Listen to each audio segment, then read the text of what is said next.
जय एस्ट्रो पाठशाला में आपका स्वागत है। आज हम बात करेंगे चित्रा नक्षत्र के बारे में, जिसके स्वामी विश्वकर्मा हैं।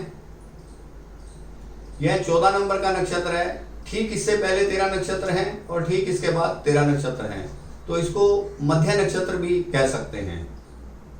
इसको हम मध्य नक्षत्र भी कह सकते हैं, क्योंकि 13 नक्षत्र एक तरफ है और 13 नक्षत्र एक तरफ है, बीच में चित्रा नक्षत्र है। यदि जातक का जन्म शुक्रवार को हुआ हो तो यह मृदु फल देता है। शुक्रवार का जन्म उस दिन चित्रा नक्षत्र हो तो जातक के लिए बहुत अच्छा माना जाता है। लेकिन वैशाख का मास हो या मार्गशीर्ष का मास हो, तब चित्रा नक्षत्र आ जाए तो उसका बल शून्य हो जाता है, तब इसे शून्य नक्षत्र कहा जाता है। वैशाख के मास में और मार्गशीर्ष के मास में यदि चित्रा नक्षत्र हो तो उसे शून्य नक्षत्र माना जाता है। इसी प्रकार यदि सोमवार का दिन हो और चित्रा नक्षत्र हो तो इसे दग्ध नक्षत्र माना जाता है। अग्नि तत्व इसमें बढ़ जाता है, जला हुआ जिसको कहेंगे, दग्ध नक्षत्र इसको कहेंगे। यदि शनिवार का दिन हो और चित्रा नक्षत्र हो तो इसे कान नक्षत्र कहा जाता है। इसे कान नक्षत्र कहा जाता है। कान नक्षत्र का मतलब यह है कि जातक को मेहनत करने के बाद आंशिक सफलता मिलेगी, कम सफलता मिलेगी। काम करेगा 100 रुपए का, सफलता मिलेगी 60 रुपए की। तो ये हमें सारी चीजें कुंडली में शुरू में ही देख लेनी चाहिए। कुंडली के जो हमारी होती है उसके पहले पेज पर यह सब लिखा रहता है कि जातक किस दिन पैदा हुआ, कौन से नक्षत्र में पैदा हुआ, नक्षत्र की ताकत क्या थी, दग्ध थी, शून्य थी, मृदु थी, कान थी। ये सब चीजें हम आराम से उसमें से देख सकते हैं। ये कुल संज्ञक नक्षत्र है। कुल संज्ञक नक्षत्र का मतलब क्या है? अपने पूर्वजों की संपत्ति को, धन को, सम्मान को, गुडविल को और बढ़ा देना, उसको और बढ़ा देना। मतलब ये अपने कुल में नामी हो जाता है, यश इसको मिलता है, सम्मान मिलता है, अपने समाज में भी ये ऊपर उठ जाता है कार्य की वजह से। तो कुल संज्ञा नक्षत्र का ये लाभ हमें होता है।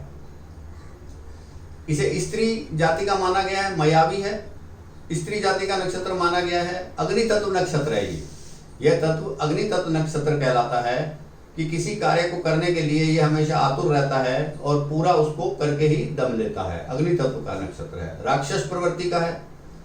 गण अगर इसका देखें तो राक्षस प्रवृत्ति में आता है। गण 3 होते हैं, देव, मनुष्य, राक्षस। राक्षस प्रवृत्ति तमोगुनी होती है।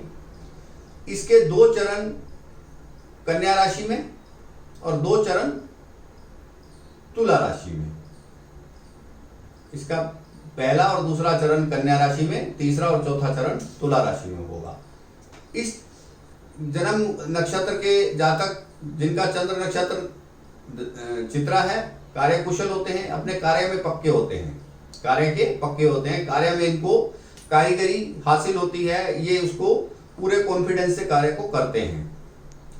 इसे त्रियक नक्षत्र भी माना गया है। त्रियक नक्षत्र है। त्रियक नक्षत्र होने के बावजूद भी ये बैलेंस नक्षत्र है। अग्नि तत्व का नक्षत्र होने के बावजूद भी ये बैलेंस नक्षत्र है। यह नक्षत्र रक्तपात नहीं करता, अपनी ऊर्जा को हमेशा बैलेंस बनाकर चलता है, रेशो में बनाकर चलता है। तो इसको हम बैलेंस्ड नक्षत्र भी कह सकते हैं। रेशो इसकी प्रॉपर होती है।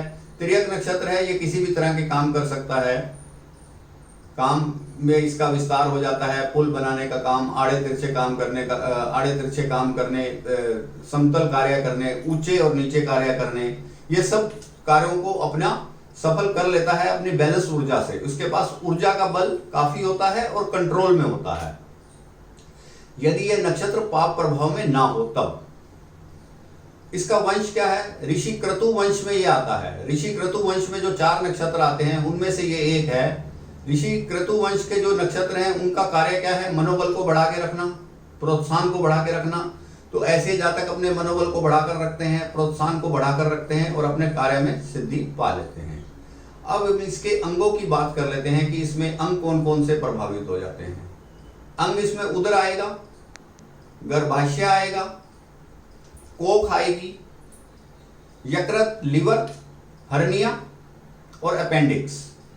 अगर ये पाप प्रभाव में होगा तो हमें इन चीजों से परेशानी बढ़ सकती है। तो हमने अंगों की भी बात कर ली। पाप प्रभाव में कैसे होगा? यदि इसके ऊपर कोई शनि, राहु, केतु का पाप प्रभाव हो या मंगल का पाप प्रभाव हो तो उस वजह से नक्षत्र पीड़ित हो जाता है। यदि किसी कारणवश हमारा नक्षत्र पीड़ित है तो हमें क्या करना चाहिए? बेल के वृक्ष की पूजा करनी चाहिए, बेल के वृक्ष को पानी देना चाहिए और चैत्र मास में इसकी पूजा करनी चाहिए नक्षत्र की। चैत्र मास में जो अक्सर अप्रैल में आता है, चैत्र मास में मध्या के 9 दिन, मध्या के 9 दिन कौन से हुए?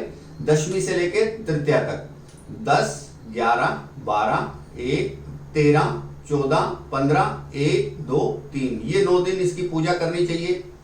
और इसकी जो तिथियां मानी गई हैं दोनों पक्ष की, शुक्ल पक्ष की व कृष्ण पक्ष की, प्रथमा व द्वितीया, इसमें भी इसकी पूजा की जा सकती है। यदि यह नक्षत्र हमें पीड़ा दे रहा है या हम इसका शुभ फल लेना चाहते हैं तो इस प्रकार हम इसकी पूजा उस समय भी कर सकते हैं। और पूजा में हमें और इसमें उपाय क्या करना चाहिए?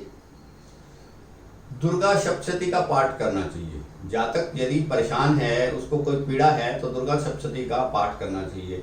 ये मैं आपको थोड़ा सा कंफर्म कर दूं कि जब जितनी आपकी श्रद्धा होगी पाठ पूजा में उतना फल आपको पक्का मिलेगा। जब आप बिना श्रद्धा के करेंगे तो फल की भी ज़्यादा उम्मीद नहीं रखना। ये हर नक्षत्र के उपाय के बारे में लागू होता है।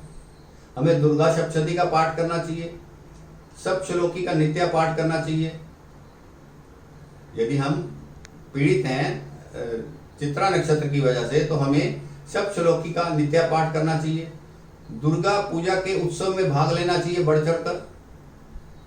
शक्ति पीठों की यात्रा करनी चाहिए, तीर्थ यात्रा, जितने भी शक्ति पीठ हैं उनकी तीर्थ यात्रा करनी चाहिए। देवी के सहस्त्र नामों की पूजा करनी चाहिए, देवी के सहस्त्र नामों को याद करना चाहिए, पाठ करना चाहिए, देवी के सहस्त्र नामों का पाठ करना चाहिए। यदि हम ऐसा करते हैं तो हमारे अनिष्टों में कमी आती है और अनिष्ट खत्म होते हैं। और इसमें रंग की अगर बात करें तो फूल पत्ती वाली जो ड्रेस है, कपड़े हैं, पोशाकें हैं, वो हमें ज़्यादा से ज़्यादा ग्रहण करनी चाहिए। उससे हमारे भाग्य में वृद्धि होती है।